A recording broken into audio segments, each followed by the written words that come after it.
കൊല്ലം ചെങ്കോട്ട വഴി രാമേശ്വരം ധനുഷ്കോടിക്കുള്ള ട്രെയിൻ മധുര കഴിഞ്ഞതേയുള്ളൂ. TTR ticket പരിശോധിക്കുന്നതിനായി ഒരു ബോഗിയിലേക്ക് എത്തി. ആ സമയത്തായിരുന്നു അസ്വാഭാവികമായ രീതിയിൽ രൂക്ഷഗന്ധം അനുഭവപ്പെട്ടത്.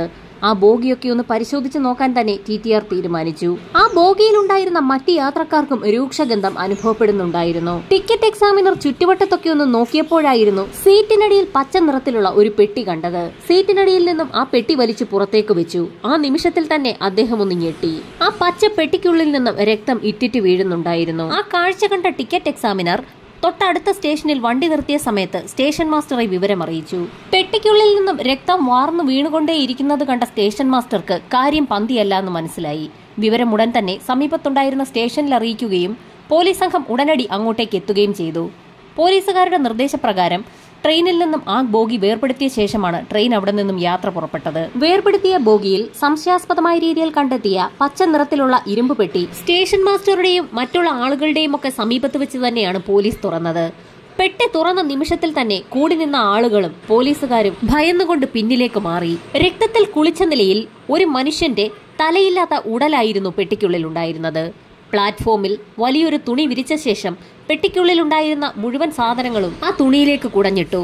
ആ കാഴ്ച കണ്ട സർവരും നടുങ്ങിയെന്ന് തന്നെ പറയാം. ആ ബോഡിയുടെ കൈകളും കാലുകളും പൂർണ്ണമായി മുറിച്ചു മാറ്റപ്പെട്ട നിലയിലായിരുന്നു. പോലീസ് സംഘം തലയ്ക്ക് താഴോട്ടുള്ള ശരീരഭാഗത്തോടുകൂടി കൈകളും കാലുകളും ചേർത്തു വെച്ചു. ശരീരഭാഗങ്ങളൊക്കെ അഴുകി തുടങ്ങിയ നിലയിലായിരുന്നു. ശ്രീലങ്കയിലേക്ക് പോവുകയായിരുന്ന ട്രെയിനിൽ തല മുറിച്ചു മാറ്റപ്പെട്ട നിലയിൽ മറ്റ് ശരീരഭാഗങ്ങൾ വെട്ടിനുറുക്കിയ നിലയിൽ ഒരു പെട്ടിക്കുള്ളിൽ നിന്ന് മൃതദേഹം കണ്ടെത്തിയെന്നുള്ള വാർത്ത നാടാകെ പരന്നു. ഒരു പുരുഷന്റെ മൃതദേഹമാണ് പെട്ടിക്കുള്ളിൽ കണ്ടെത്തിയിരിക്കുന്നത്.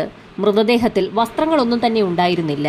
മരണപ്പെട്ട വ്യക്തിയുടെ കാലിൽ പച്ച നിറത്തിലുള്ള ഒരു സോക്സ് ഉണ്ടായിരുന്നു. പോലീസിന്റെ നിർദ്ദേശപ്രകാരം ഫോറൻസിക് സംഘം സംഭവസ്ഥലത്തേക്ക് എത്തി. ഇൻക്വസ്റ്റ് നടപടികൾ പൂർത്തിയാക്കിയ ശേഷം മൃതദേഹം മധുര ഹോസ്പിറ്റലിലേക്ക് ഷിഫ്റ്റ് ചെയ്തു. പോസ്റ്റ്മോർട്ടം റിപ്പോർട്ടിൽ മൃതദേഹ ഭാഗങ്ങൾ മൂർച്ചയേറിയ ആയുധം കൊണ്ടാണ് മുറിച്ചു മാറ്റിയിരിക്കുന്നതെന്ന് വ്യക്തമായി. എന്നാൽ മുറിച്ചു മാറ്റപ്പെട്ട ശരീരഭാഗങ്ങളിലൊന്നും തന്നെ ചതവേറ്റിട്ടില്ല എന്ന് കൂടി റിപ്പോർട്ടിൽ നിന്നും വ്യക്തമായിരുന്നു. ഇതോടൊപ്പം തന്നെ മൃതദേഹത്തിന്റെ നെഞ്ചുഭാഗത്ത് ആഴത്തിലുള്ള ഒരു മുറിവുണ്ടായിരുന്നു. ഒറ്റവെട്ടിന് ശരീരഭാഗങ്ങൾ മുറിച്ചിരിക്കുകയാണ്. മൃതദേഹത്തിന്റെ എല്ലുകൾ പരിശോധിച്ചതിൽ നിന്നും ഏകദേശം 24-നും 28-നും ഇടയിൽ പ്രായമുള്ള വ്യക്തിയാണ് കൊല്ലപ്പെട്ടിരിക്കുന്നതെന്ന് പോലീസ് നിഗമനത്തിലെത്തി. FIR രജിസ്റ്റർ ചെയ്ത ശേഷം പോലീസ് സംഘം അന്വേഷണം ആരംഭിച്ചു. ഏത് സ്റ്റേഷനിൽ നിന്ന് കയറിയ വ്യക്തികളാണ് പെട്ടി ബോഗിക്കുള്ളിൽ ഉപേക്ഷിച്ചതെന്ന് പോലീസിന് കണ്ടെത്തേണ്ടത് വളരെ പ്രധാനപ്പെട്ട ഒരു കാര്യമായിരുന്നു. അതുമാത്രവുമല്ല, ട്രെയിനിൽ നിന്ന് പെട്ടി കണ്ടെത്തിയ സാഹചര്യത്തിൽ ആ ബോഗി വേർപെടുത്തിയ ശേഷം ആ ട്രെയിൻ യാത്രക്കാരുമായി ശ്രീലങ്കയിലേക്ക് പോവുകയും ചെയ്തു. അതുകൊണ്ട് തന്നെ അന്നത്തെ ട്രെയിനിലുണ്ടായിരുന്ന യാത്രക്കാരെയൊന്നും ചോദ്യം ചെയ്യാൻ പോലീസിന് കഴിഞ്ഞതുമില്ല. കേസന്വേഷണം പുരോഗമിക്കുന്നതിനിടയിൽ ചെന്നൈയിലെ റോയാപുരം ബീച്ചിൽ ഒരു പോലീസുകാരൻ ഞെട്ടിക്കുന്ന ഒരു കാഴ്ച കണ്ടു. അയാൾ ആ ബീച്ചിൽ കൂടി നടക്കുന്ന സമയത്ത് ശക്തമായ തിരയിൽപ്പെട്ട് ഒരു കവർ കരക്കടിഞ്ഞിരിക്കുകയാണ്. ആ കവർ കണ്ടപ്പോൾ തന്നെ പോലീസുകാരൻ അതിനടുത്തേക്ക് എത്തുകയും അത് തുറന്നു നോക്കുകയും ചെയ്തു. നടക്കുന്ന ഒരു കാഴ്ചയായിരുന്നു അതിൽ കണ്ടത്. ഒരു മനുഷ്യന്റെ തലയായിരുന്നു ആ കവറിനുള്ളിൽ ഉണ്ടായിരുന്നത്. ആ പോലീസുകാരൻ ഉടൻ തന്നെ വിവരം പോലീസ് സ്റ്റേഷനിൽ അറിയിച്ചു. അപ്പോഴേക്കും ആ പ്രദേശമാകെ ആളുകളെ കൊണ്ട് നിറഞ്ഞിരുന്നു. പ്രാഥമിക പരിശോധനകൾ പൂർത്തിയാക്കി മൃതദേഹത്തിന്റെ ആ തലയുടെ ഭാഗം ചെന്നൈ മെഡിക്കൽ കോളേജിലേക്ക് മാറ്റി. ഈ സമയത്ത് മധുര ഡിസ്ട്രിക്ട് ഹെഡ്ക്വാർട്ടേഴ്സിൽ 2 ദിവസം മുൻപ് ലഭിച്ച മൃതദേഹ ഭാഗങ്ങളെക്കുറിച്ചുള്ള ഇൻഫർമേഷൻ ചെന്നൈയിലും എത്തിയിരുന്നു.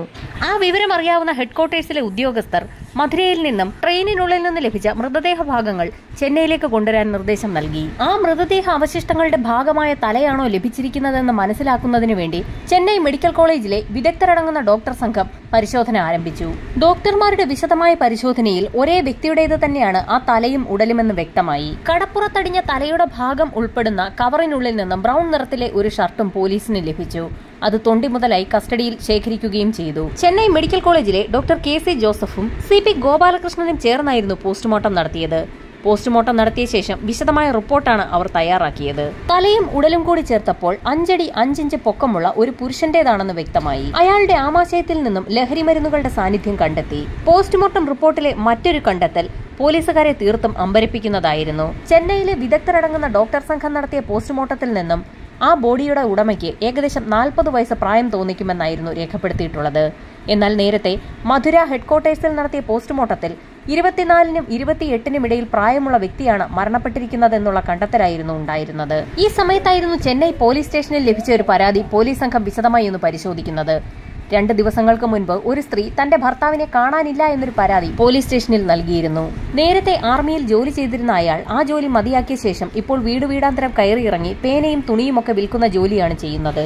തങ്ങൾക്ക് ലഭിച്ച മൃതദേഹ ഭാഗങ്ങൾ ഒരുപക്ഷെ ആ സ്ത്രീ നൽകിയ പരാതിയിൽ പറയുന്ന വ്യക്തിയുടേതാണോ എന്ന് തിരിച്ചറിയുന്നതിനായി പോലീസ് സംഘം ആ സ്ത്രീയെ ഉടൻ തന്നെ സ്റ്റേഷനിലേക്ക് വിളിച്ചു വരുത്തിയ ആ സ്ത്രീക്ക് മുൻപിലേക്ക് പോലീസ് സംഘം തങ്ങളുടെ കൈവശമുണ്ടായിരുന്ന ബ്രൗൺ നിറത്തിലുള്ള ആ ഷർട്ട് കാണിച്ചു കൊടുത്തു. ഷർട്ട് കണ്ടപ്പോൾ തന്നെ ആ സ്ത്രീക്ക് ചില സംശയങ്ങൾ തോന്നുകയും ഷർട്ട് തിരിച്ചും മറിച്ചുമൊക്കെ നോക്കുകയും ചെയ്തു. പോലീസ് സംഘം ഉടൻ തന്നെ ആ സ്ത്രീയുമായി ചെന്നൈ മെഡിക്കൽ കോളേജിലേക്ക് തിരിച്ചു. മൃതദേഹം സൂക്ഷിച്ചിരിക്കുന്ന മോർച്ചറിയിലേക്കാണ് പോലീസ് സംഘം അവരെയും കൂട്ടി പോയത്. മോർച്ചറിയിൽ സൂക്ഷിച്ചിരിക്കുന്ന മൃതദേഹം ആ സ്ത്രീക്ക് കാണിച്ചു കൊടുത്തു. മുഖം പൂർണ്ണമായും അഴുകിയ നിലയിലായതിനാൽ തന്നെ ആ സ്ത്രീക്ക് തന്റെ ഭർത്താവാണോ ഇതെന്ന് തിരിച്ചറിയാൻ കഴിയുന്നുണ്ടായിരുന്നില്ല. ഈ സമയത്താണ് ആ സ്ത്രീ മൃതദേഹത്തിന്റെ ചെവിയിലേക്ക് സൂക്ഷിച്ചു നോക്കുന്നത് പോലീസ് സംഘം കണ്ടത്. ചെവിയിലേക്ക് നോക്കിയ സമയത്ത് കമ്മലിട്ടിരുന്ന കിഴുത്ത ആ സ്ത്രീക്ക് കാണാൻ കഴിഞ്ഞു. അതിൽ നിന്നും അത് തന്റെ ഭർത്താവ് തന്നെയാണെന്ന് ആ സ്ത്രീ പോലീസിന് മുൻപാകെ മൊഴി നൽകി. മൃതദേഹത്തിന്റെ അരഭാഗത്ത് കെട്ടിയിരുന്ന ചരട്, കാലിലുണ്ടായിരുന്ന പച്ച നിറത്തിലുള്ള സോക്സ് ഇവയെല്ലാം പോലീസ് സംഘം കസ്റ്റഡിയിൽ സൂക്ഷിച്ചിരുന്നു. അതെല്ലാം ആ സ്ത്രീ തന്റെ ഭർത്താവിന്റേത് തന്നെയെന്ന് തിരിച്ചറിയുകയും ചെയ്തു. സ്ത്രീയുടെ പരാതിയനുസരിച്ച് കൊല്ലപ്പെട്ടിരിക്കുന്ന വ്യക്തി ചെട്ടിയാർ വംശത്തിലുള്ള അളവന്താർ എന്ന വ്യക്തിയാണെന്ന് പോലീസിന് വ്യക്തമായി. കൊല്ലപ്പെട്ട വ്യക്തിക്ക് ശത്രുക്കളായി ആരെങ്കിലും ഉണ്ടോ എന്നുള്ള കാര്യം പോലീസിന് അറിയണമായിരുന്നു. അതുകൊണ്ട് തന്നെ ആ സ്ത്രീയെ പോലീസ് സംഘം വിശദമായി ചോദ്യം ചെയ്തു. എന്നാൽ അവരുടെ അറിവിൽ തന്റെ ഭർത്താവിന് അങ്ങനെ ശത്രുക്കളാരും ഉള്ളതായി അറിവില്ല എന്നായിരുന്നു ആ സ്ത്രീ പോലീസിന് മുൻപാകെ നൽകിയ മൊഴി. പേനകളും തുണിത്തരങ്ങളും വീടാന്തരം കയറിയിറങ്ങി കച്ചവടം ചെയ്യുന്ന വ്യക്തിയായിരുന്നു അളവന്താർ. ചെന്നൈയിലെ തന്നെ ഒരു കടയിൽ നിന്നുമായിരുന്നു വിൽപ്പനയ്ക്കാവശ്യമായ പേന കളക്ട് ചെയ്യാറുള്ളത്. ആ സ്ത്രീ പറഞ്ഞതനുസരിച്ച് പോലീസ് സംഘം അളവന്താർ എത്താറുള്ള കടയിലെത്തി വിശദമായ അന്വേഷണം തന്നെ നടത്തി. അയാൾ അവിടെ എത്തി പേന മൊത്തമായും ചില്ലറയായും വാങ്ങാറുണ്ടെന്നും അത് കച്ചവടം ചെയ്യാറുണ്ടായിരുന്നു എന്നും അവിടെയുള്ള ജീവനക്കാർ പോലീസിന് മൊഴി നൽകി. അയാളുടെ മൃതദേഹം ട്രെയിനിൽ നിന്ന് കണ്ടെത്തുന്നതിന് ഏകദേശം 2-3 ദിവസം മുൻപ് അയാൾ ആ കടയിൽ ചെന്നിരുന്നു. ആ സമയത്ത് ദേവകി മേനോൻ എന്നൊരു സ്ത്രീയുമായി കുറെ നേരം സംസാരിച്ച് നിന്നിരുന്നു എന്നും ജീവനക്കാർ പോലീസിന് മൊഴി നൽകി. ഇത്രയും കാര്യങ്ങൾ പോലീസിനോട് പറഞ്ഞ ശേഷം ജീവനക്കാരിൽ ഒരാൾ ചിരിക്കുന്നത് പോലീസിന്റെ ശ്രദ്ധയിൽപ്പെട്ടു. അയാളുടെ ചിരി അത്ര ശരിയല്ല എന്ന് തോന്നിയ പോലീസ് സംഘം ആ ചിരിയുടെ അർത്ഥം എന്താണെന്ന് ചോദിക്കുകയും ചെയ്തു. അളവന്താറിന് പേനയും തുണിത്തരങ്ങളും വിൽക്കാൻ ചെല്ലുന്ന വീടുകളിൽ സ്ത്രീകളുമായൊക്കെ ബന്ധമുണ്ടായിരുന്നു. അതത്ര നല്ല രീതിയിലുള്ള ബന്ധമല്ലായിരുന്നു എന്നും ജീവനക്കാർ പോലീസിന് മൊഴി നൽകി. ജീവനക്കാർ പോലീസുകാരുമായി സംസാരിക്കുന്ന സമയത്തായിരുന്നു ആ കടയുടെ ഉടമ അവിടേക്ക് എത്തിയത്. ശരിക്കും ഞെട്ടിക്കുന്ന ചില കാര്യങ്ങൾ കടയുടമയിൽ നിന്നും പോലീസിന് ലഭിച്ചു. അളവന്താർ എന്ന വ്യക്തി ഏതാനും ദിവസങ്ങൾക്ക് മുൻപാണ് അവസാനമായി ആ കടയിലെത്തിയത്. അവരെല്ലാവരും അയാളെ അവസാനമായി കാണുന്നത് ദേവകി മേനോൻ എന്ന സ്ത്രീയുമായി അയാൾ സംസാരിച്ചു നിൽക്കുന്ന കാഴ്ചയാണ്. കുറെ ദിവസങ്ങളായി അയാളെ കടയിലേക്ക് കാണാത്ത സാഹചര്യത്തിൽ കടയുടമ ദേവകി മേനോന്റെ വീട്ടിൽ ചെന്ന് ഒരു അന്വേഷണം നടത്തി. ആ സ്ത്രീ അവിടെ നിന്ന് വീടൊഴിഞ്ഞ് ബോംബെയിലേക്ക് പോയി എന്നായിരുന്നു വീട്ടുടമസ്ഥൻ പറഞ്ഞത്. അത് കേട്ട കടയുടമ വീട്ടുടമസ്ഥന്റെ കയ്യിൽ നിന്ന് താക്കോൽ വാങ്ങിയ ശേഷം ദേവകി മേനോന്റെ വീട് ഒന്ന് തുറന്നു പരിശോധിച്ചു. ആ വീടിനുള്ളിലെ ഭിത്തിയിൽ രക്തക്കറ കണ്ടു എന്നുകൂടി അയാൾ പോലീസിന് മൊഴി നൽകി. പോലീസ് സംഘം ഉടൻ തന്നെ കടയുടമയും കൂട്ടി ദേവകി മേനോൻ താമസിച്ചിരുന്ന വാടക വീട്ടിലേക്ക് എത്തി. റോയാപുരം എന്ന സ്ഥലത്താണ് ദേവകി മേനോന്റെ വാടക വീട്. ഈ സമയത്താണ് പോലീസുകാർ ഒരു കാര്യം ഓർത്തത്. നേരത്തെ കൊല്ലപ്പെട്ട വ്യക്തിയുടെ തലയുടെ ഭാഗം ലഭിച്ചത് റോയാപുരത്തെ ബീച്ചിന്റെ സൈഡിൽ നിന്നായിരുന്നു. പോലീസ് സംഘത്തിന് ആകെ സംശയമായി.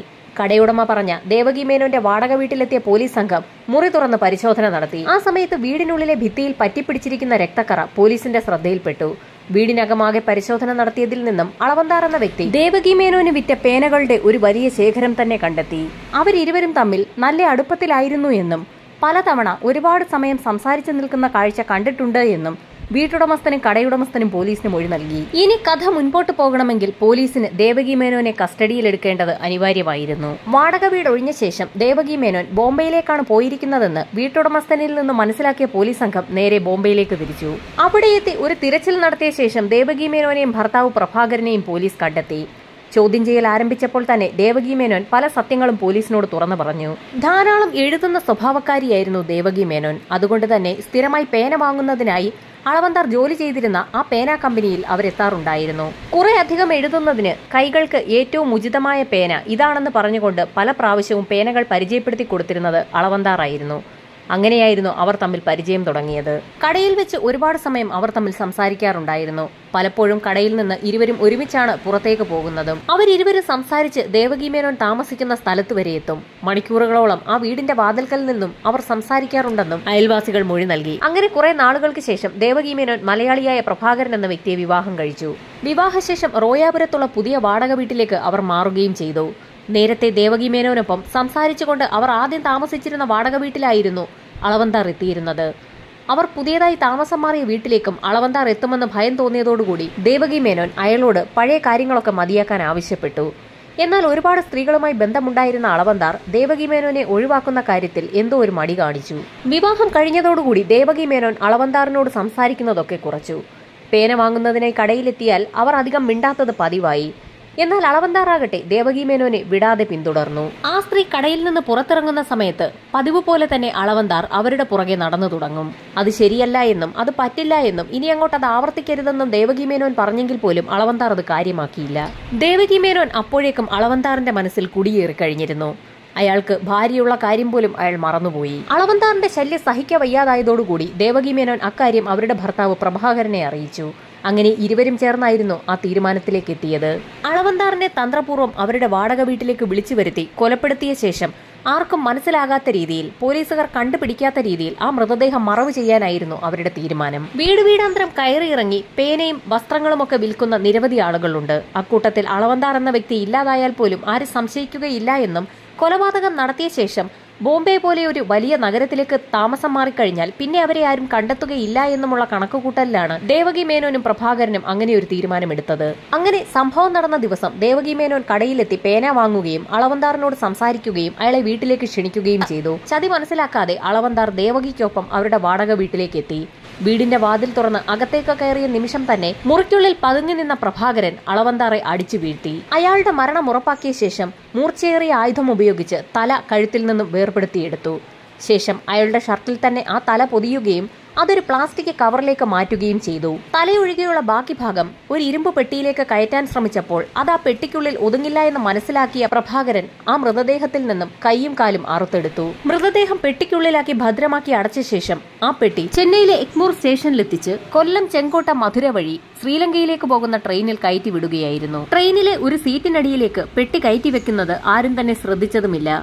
അതിനുശേഷം മൃതദേഹത്തിന്റെ തലഭാഗം കളയുന്നതിനായി റായ്പുരം ബീച്ചിലെത്തിയ ആ ദമ്പതിമാർ ബീച്ചിന് സമീപ പ്രദേശങ്ങളിലൊന്നും ആരുമില്ല എന്ന് മനസ്സിലാക്കിയ ശേഷം ബീച്ചിൽ തന്നെ ഒരു കുഴിയെടുത്ത് മൂടുകയായിരുന്നു. മൃതദേഹത്തിൽ നിന്നും അഴിച്ചുമാറ്റിയ വസ്ത്രങ്ങൾ അധികം ആരുടെയും ശ്രദ്ധയിൽപ്പെടാത്ത, എന്നാൽ ആരും തന്നെ കയറാത്ത വലിയൊരു പാറക്കൂട്ടത്തിനിടയിലേക്ക് തിരികെ വെക്കുകയും ചെയ്തു. ദേവകി മേനോന്റെയും പ്രഭാകരന്റെയും മൊഴിയെടുത്ത പോലീസ് സംഘം അവരുടെ അറസ്റ്റ് രേഖപ്പെടുത്തുകയും കേസന്വേഷണം പൂർത്തിയാക്കി കോടതിയിൽ കേസ് ഫയൽ സമർപ്പിക്കുകയും ചെയ്തു. വലിയ വാദപ്രതിവാദങ്ങൾ തന്നെയാണ് കോടതിയിൽ നടന്നത്. ദേവകി മേനോന്റെ വീട്ടിൽ അളവന്താർ എത്താറുണ്ടായിരുന്നു എന്ന് തെളിയിക്കുന്നതിനാണ് പ്രോസിക്യൂഷന് ആദ്യം കഴിഞ്ഞത്. അതിൽ ഏറ്റവും നിർണായകമായത് ദേവകി മേനോന്റെ വീടിനുള്ളിലെ ഭിത്തിയിൽ നിന്ന് കണ്ടെത്തിയ ഒരു കൈപ്പത്തിയുടെ അടയാളമാണ്.